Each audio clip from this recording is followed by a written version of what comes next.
Hello again and welcome back to our course on PSE 15.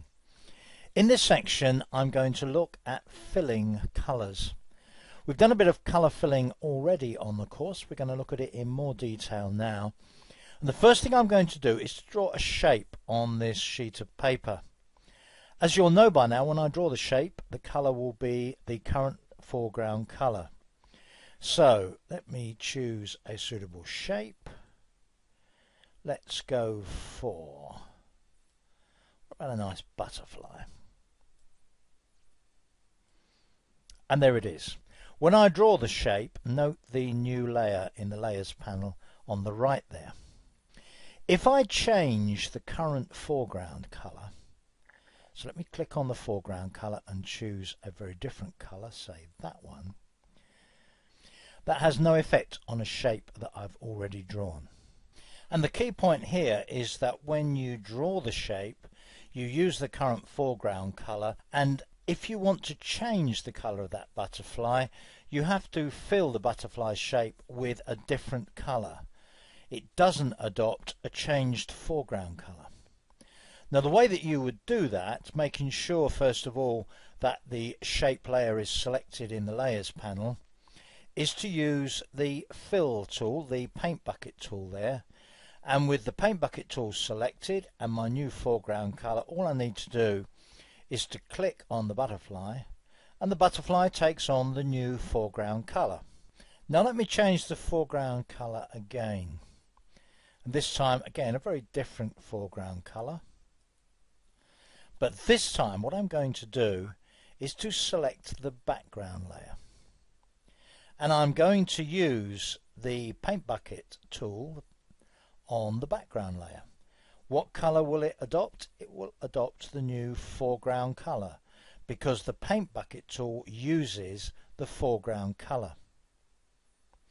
As an alternative to that, let me just undo. Instead of using the fill here, I could use pattern fill, and for instance I could use something like this grass fill here. So having selected that, make sure the background is selected, click with the pattern fill tool,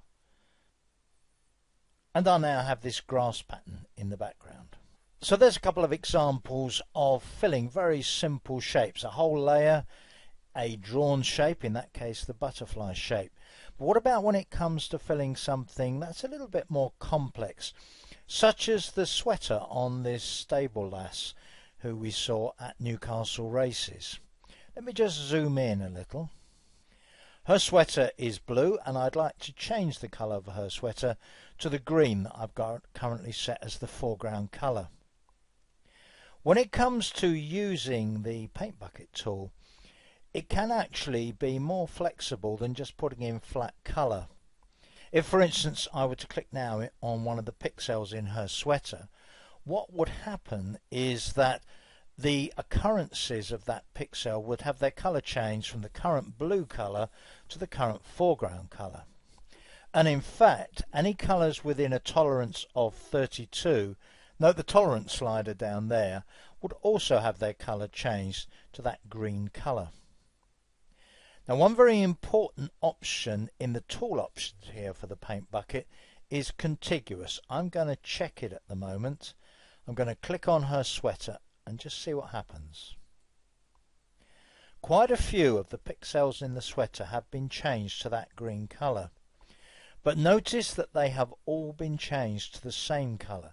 They don't have the same variation around the colour I picked on that I had before. Also notice that because I had that contiguous checkbox checked, the change of colour hasn't got to the extremities of her sweater. So let me undo that and let me uncheck contiguous. Let me try and click roughly the same place again. Now I get a lot more of her sweater this time, but I'm also starting to pick up points elsewhere.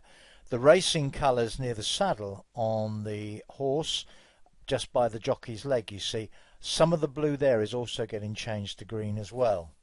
So the reason for having the contiguous checkbox checked is to make sure that we don't go too far away from her sweater. So although the colour replacement works here and the fill has a little bit of intelligence in it, it would still take a little bit more work to make this job complete. So if I undo that, switch back to having contiguous checked, and now do a little bit more clicking around her sweater. Now I haven't by any means done all of it, but you can now see first of all that the colour replacement is fine, but also that in replacing with that single flat colour I've lost all of the detail on her sweater. So although fill has a certain amount of intelligence, it's not really suitable for this kind of job. So let me undo that, and let me use a tool that it's much more suitable for this type of job. When we were looking at brushes in the preceding section, I mentioned the colour replacement tool. And I said that I'm sure you could work out what that's for. Well, we're now going to have a demonstration of what it's for. And I'm going to start brushing her sweater. I'm going to use quite a big brush, but let me just start to brush over her sweater. And watch what happens. Now, obviously we're in the territory here of how much care I'm prepared to take. But the big thing here is that as I use this tool, it respects the variations around the pixel colours of the individual pixels in the sweater. So it maintains the knit and the weave and the pattern and the shadows in the sweater, whilst replacing what is basically the blues in the sweater with greens based on my current foreground colour. So that's the colour replacement tool. That's the end of this section. I'll see you in the next one.